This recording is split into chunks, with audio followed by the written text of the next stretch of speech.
Children get it.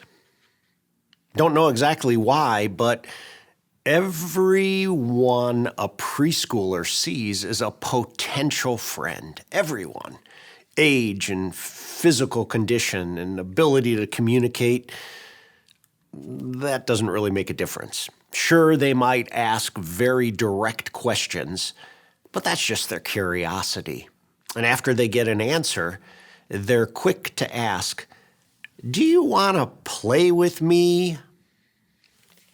May I read some pages from a children's book named Precious in His Sight? Let me introduce myself. My friends all call me Penny. I'm different from all other girls. There's none like me, not any. You see me in my wheelchair. My legs don't walk, you see. But that's not why I'm special. It's because God created me. Before the day you're even born, God knows just who you are. He knows what you will look like, just the way He knows each star. We are all God's creations. Each one of us is rare. God values us so highly at a price beyond compare. Wouldn't that be great if that's how things were in our neighborhood? Not to be a spoiler of what starts as a happy children's book, unfortunately, as you turn to the next page, there's some kids who gang up together on the playground and make fun of a girl, telling her, "You don't belong." Well, so much for my theory about the basic goodness of children. The reality of sin strikes young. Have you ever noticed that kids tend to tease those who are different? They giggle and whisper and even make fun of those who talk differently or make unique noises or even look away without saying anything. They're uncomfortable around older people who appear different.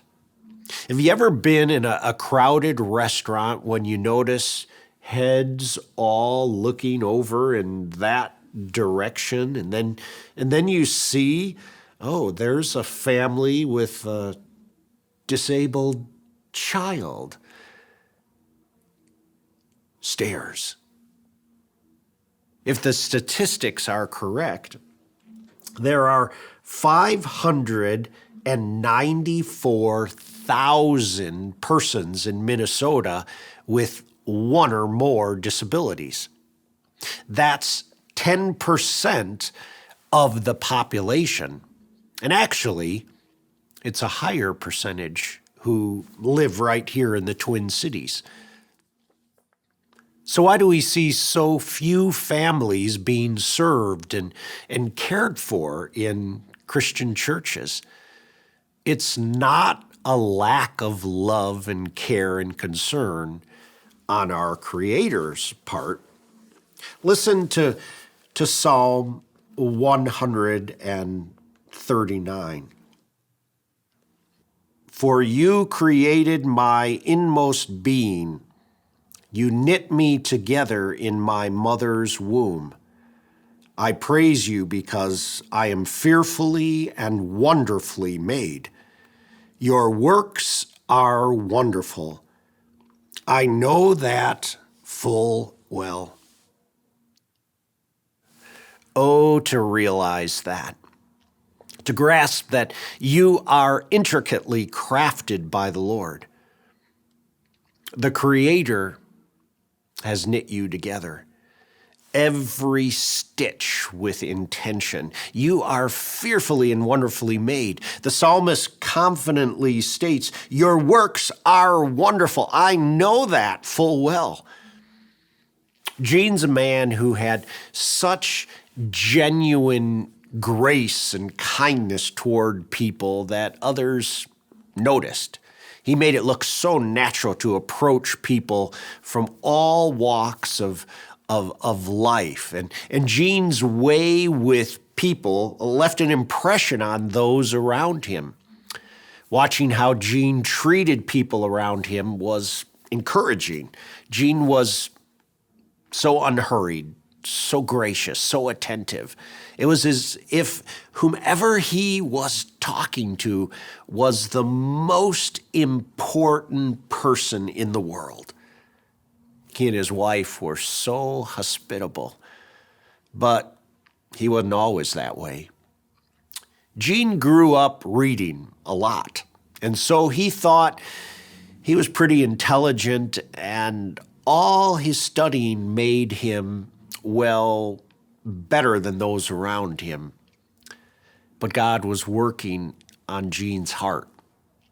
God showed Gene the inherent worth of every person he created, and that had an implication on how people should be treated. If everyone is given incredible worth by God, then they should naturally be treated with dignity and respect. We shouldn't see some people as more valuable or worthwhile than others. We shouldn't treat the wealthy or the educated or those who communicate impressively any different than we treat those who don't, those from humbler circumstances. We shouldn't treat people who look like us or think like us any differently than those who don't. So Gene went on and said, "So it seems to me that if you follow this Jesus who believes that every single human life is worth more than all the treasures in the world, well, it seems that would change how you treat people." I wonder, what if God could transform how Christians everywhere see people, just as he did with Gene? How would that shift in vision affect our lives and our habits and our relationships and our witness? It begins in remembering God's role as the creator and the shaper of all humans. And then notice how God sees everyone as precious and valuable and filled with worth. Everyone around you is a gift that God has given to this world. I want to ask you to reflect on this question.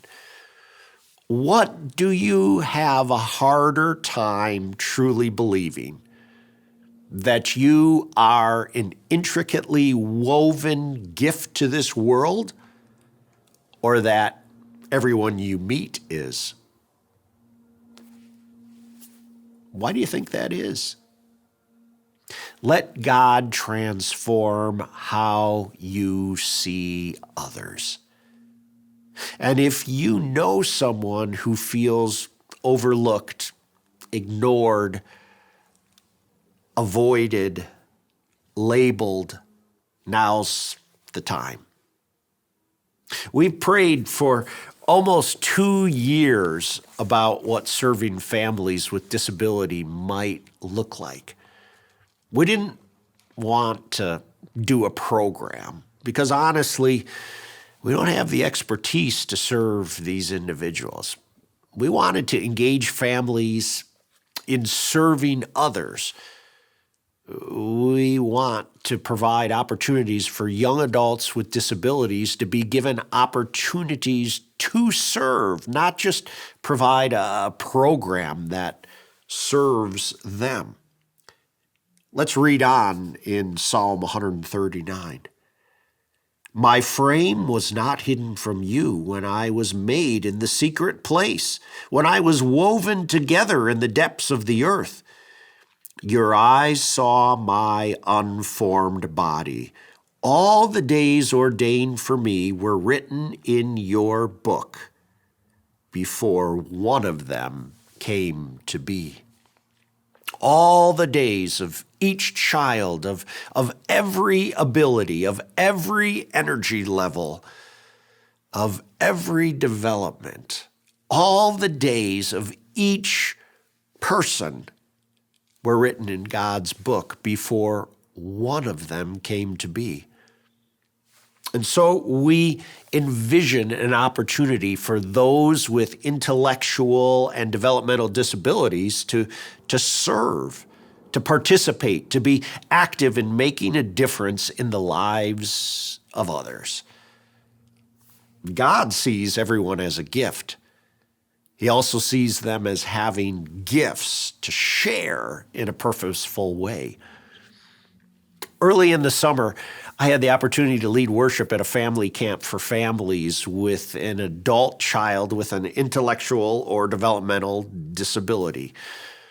I was warned that when I was leading worship, some there will get excited. They'll laugh uncontrollably. They'll screech. Others will repeat what you say over and over again. Some will cheer. Another will probably stand and move around. So I prayed, Lord, give me concern for the physical and spiritual needs of every family and a heart ready to show compassion to all children. And you know what? All those things came true. Every day during our worship and devotion time, there were beautiful noises unto the Lord. It warmed my heart. They loved Jesus and they wanted to express it. They knew they were fearfully and wonderfully made by a God who was always beside them. Well, let's go back to the end of the book, Precious in His Sight. And now we play together as God taught us to do. Even though we are so different, we're loved by God. That's true. We're made in God's own image to share His love and light. And when we care for other folks, God's mercy will shine bright. God knew what He was doing when He created you. God doesn't make mistakes. The Bible tells us true. And so by being different, we shine with Jesus' light. And don't forget what God has said. You're precious in His sight. Every person is precious in His sight. What if we noticed and affirmed those that are different? Jesus wants all His children to be included. In fact, it's exciting to consider that Jesus Himself has His hands in crafting each one of us. Remember the Gospel of John that clarifies that significant point about the work of Jesus, the Word, when he wrote, He was with God in the beginning. Through Him all things were made. Without Him nothing was made that has been made. The time couldn't be riper for God to do a transforming work like this among His people, right here in our time and space. It's a world where divisiveness has become commonplace and dismissing others as different or difficult or less of a priority seems normal. What a perfect time for us to ask God to fully transform and heal how we see the people around us. While Jesus was walking the dusty streets of Israel, He occasionally encountered people who were blind. They couldn't see. The disciples were used to seeing them begging in the streets. so they just kind of ignored them. The Bible describes an encounter between Jesus and two blind men. And as Jesus traveled, two blind men followed him. And they cried aloud, "Have mercy on us, Son of David." And when Jesus entered a house, the blind men came to him. And so Jesus said to them, "Do you believe that I'm able to do this?" They said, "Yes, Lord." And then he touched their eyes, saying, "According to your faith, it will be done to you." And their eyes were opened. You know, as fallen people who are tempted to look down at others and ignore them, what would happen if we cried out to Jesus ourselves, "Lord, have mercy on us"? What if we believed that Jesus could heal our eyes and transform our way of seeing the people around us? There's one way of finding out, by asking. Would you join me in doing just that? Father, forgive me for the way I look at people. I confess there are people that I dismiss. I confess I ignore those on whom I should have Christ-like compassion. Forgive me for treating people you've created as less than me. Forgive me for the ways I look down on others you created. Have mercy on me, Lord. Help me see people as you see them. Help me treat people as you treat them. Heal my eyes, O Lord, and help me see that all are precious in your sight. Amen.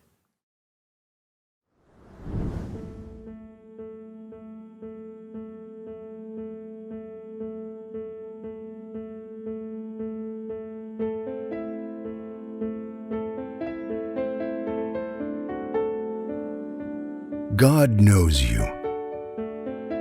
He knows what you're thinking, what you just thought, and what you're about to think.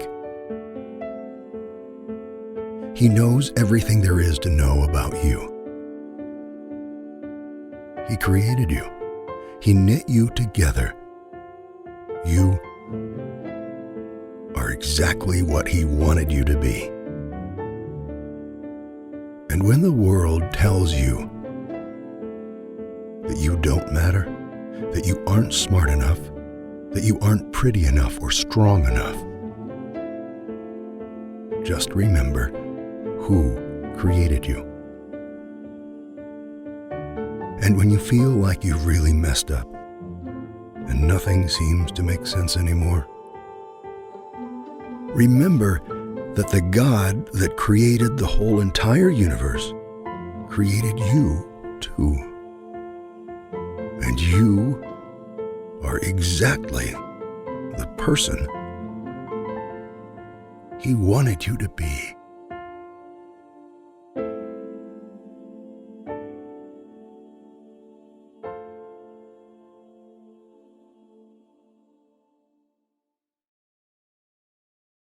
Here at St. Peter's, we're starting ministry partnerships to serve those living with intellectual and developmental disabilities.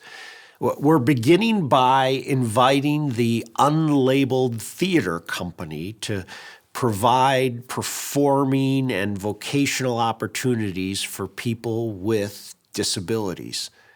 We'll be mentored by Johnny and friends as we seek to change the lives of local families with compassion and welcoming.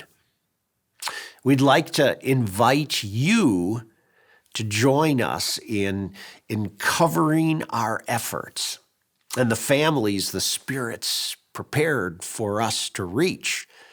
as we join together in prayer.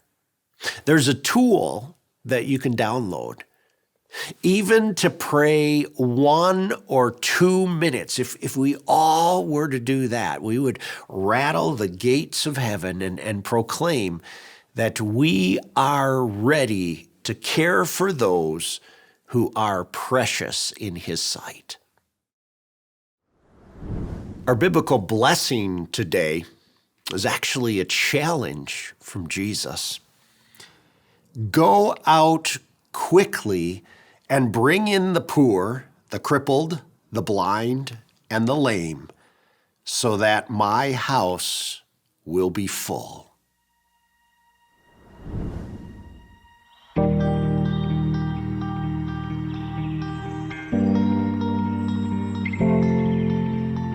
God of creation, there at the start, before the beginning of time.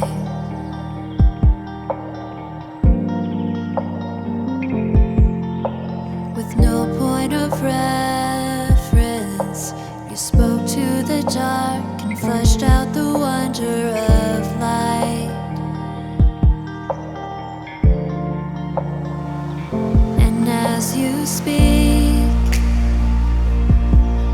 100 billion galaxies are born. In the vapor of your breath, the planets form. If the stars were made to worship, so will I. God of your promise, you don't speak in vain, no syllable empty or void.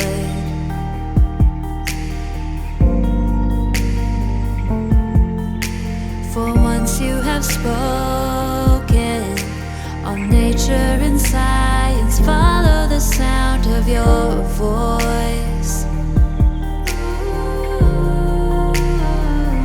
And as you speak,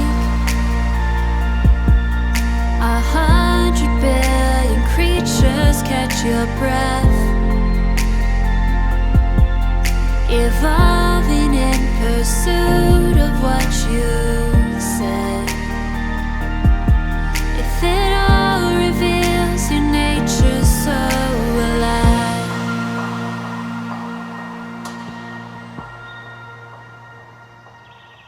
If the stars were made to worship, so will I. If the mountains bow in reverence, so will I.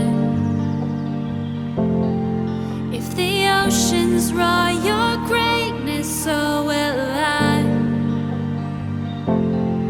For if everything exists to lift you high, so will I. If the wind goes where you send it, so will I. If the rocks cry out in silence, so will I. If the sum of all our praises still falls short, and we'll sing again 100 billion times. God of salvation, you chase down my heart through all of my failure and pride.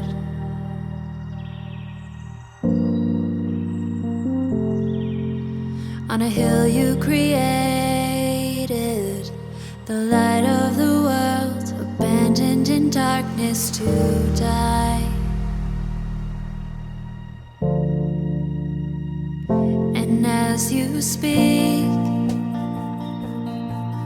100 billion failures disappear. Where you lost your life so I could find it here. If you left the grave behind you, so will I. I can see your heart in everything you've done. Every part designed in a work of art you gladly chose surrender, so will I can see your heart 8 billion different ways. Every precious one, a child you died to save. If you gave your life to love them, so will I. Like you would again 100 billion times. But what measure could a